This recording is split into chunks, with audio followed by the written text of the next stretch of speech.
Welcome to this For the Record update. I'm Lori Dew. In April of 2014, For the Record presented Zero Footprint, an in-depth investigation into the events leading up to the September 11th, 2012 attacks on the U.S. consulate in Benghazi, an act of terrorism that left 4 Americans dead, including Ambassador Chris Stevens.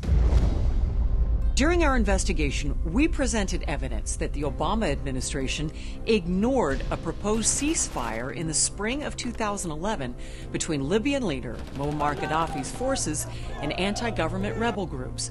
We also reported that the administration ignored intelligence reports that showed a clear connection between the rebels, the Muslim Brotherhood, and al-Qaeda. Prior to the fall of the Gaddafi regime, the U.S. was committed to supporting the anti-government forces in Libya, a commitment that included a Benghazi-based covert operation called Zero Footprint. Zero Footprint is a scheme that was concocted by the administration to supply weapons into the Libyan rebel opposition faction while appearing to not be involved in that activity. It's fair to say that if we wanted to get weapons into Libya, we probably could. We're looking at all our options at this point. While the president publicly declared there were no plans to arm the anti-government rebels, Zero Footprint was already an active operation that wasn't exactly cloaked in secrecy. I'm not exactly sure why it would be called a covert operation, because it was anything but covert. Everybody outside the United States absolutely knew what was going on. According to federal law, in the event a covert operation is deemed necessary, it's the president's responsibility to alert the leadership in the House and Senate, as well as the chairman and ranking members of the intelligence committees in both chambers. In the intelligence community, this group is referred to as the Gang of Eight. Ultimately, the Gang of Eight, which included leaders from both parties, should have known about Zero Footprint.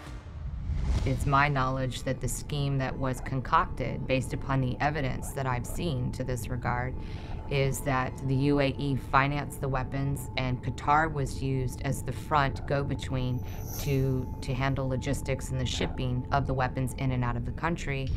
What are the consequences of that? The consequences are that you lose immediate control over the end user, and you allow them to handle your logistics and transportation, so that it prevents you from identifying who this equipment is going to fall into.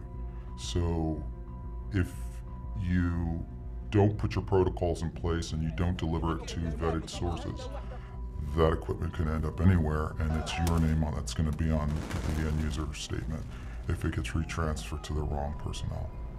Are you familiar that that sort of transactions happen? I've watched it unfold in Libya.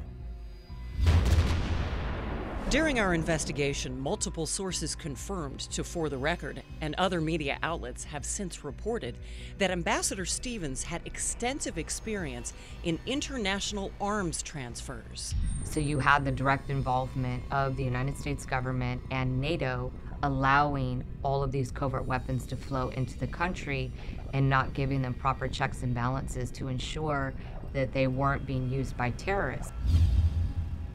You know, there was a insurgent commander with the Libyan Islamic Fighting Group, which I've said is part of, on the terrorist list, and is the Muslim Brotherhood link, you know, in Libya. This guy, Katala, he was in the middle of the Libyan revolution. He was the guy who was receiving arms. In the episode Zero Footprint, we introduced you to the mastermind of the attack on the U.S. consulate, Ahmed Abu Katala, a senior leader of Ansar al-Sharia. On December 31st, 2013, the State Department designated Katala a global terrorist. Then on Sunday, June 15th, 2014, U.S. Special Forces captured Katala at his residence south of Benghazi. They quickly moved him out of Libya to a U.S. warship. The Obama administration announced that Katala would be tried in federal court. It's important for us to send a message to the world that when Americans are attacked,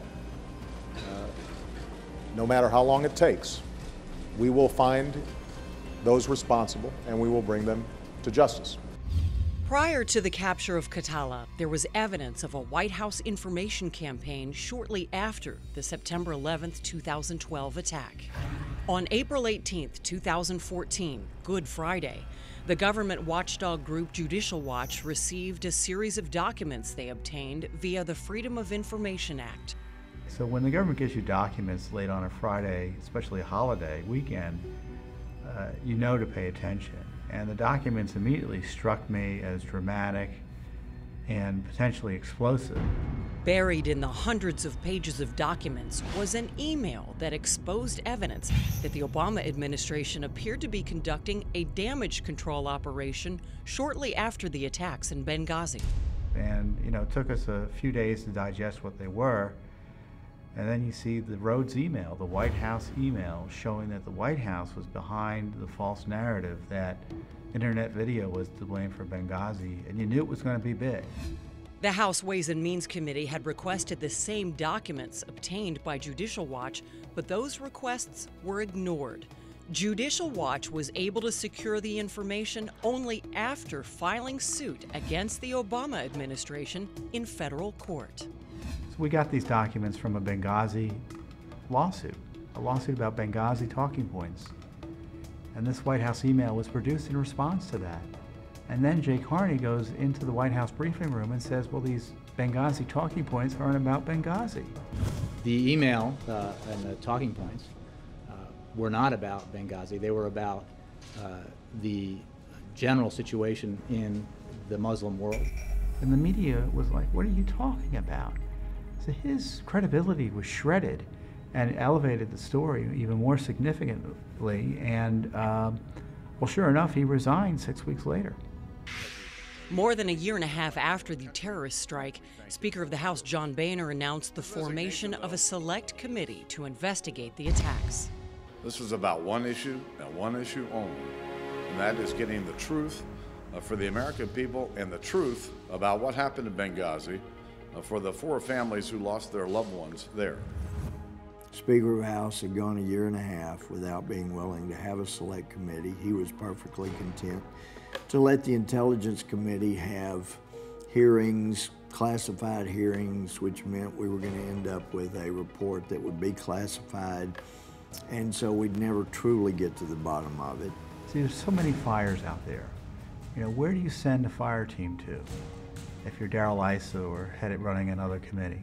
But now we have a fire team exclusively on Benghazi. There's nothing else to distract them in theory. So they have no excuse not to do their job. I still have the hope that springs eternal in the human breast that right, or as Longfellow said, the wrong will fail, the right prevail, and with peace on earth, goodwill to men. That's what we're still fighting for. The House Select Committee on the investigation into Benghazi is not expected to begin meeting with witnesses until this fall, and public hearings may not begin until early next year. This has been a For the Record update. I'm Lori Dew.